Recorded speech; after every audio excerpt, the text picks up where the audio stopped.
This is the existing channel of Martin's Run as it crosses West 35th Street and heads into Willow Park.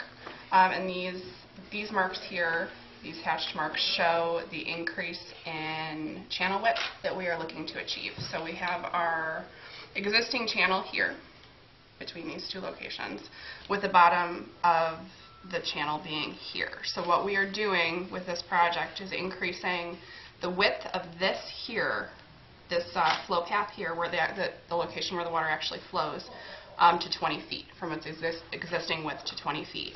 And then backing up the slope of the bank as well to create more capacity. So it's ultimately going to soften the bank and create more of a natural type environment from the channelized that it is.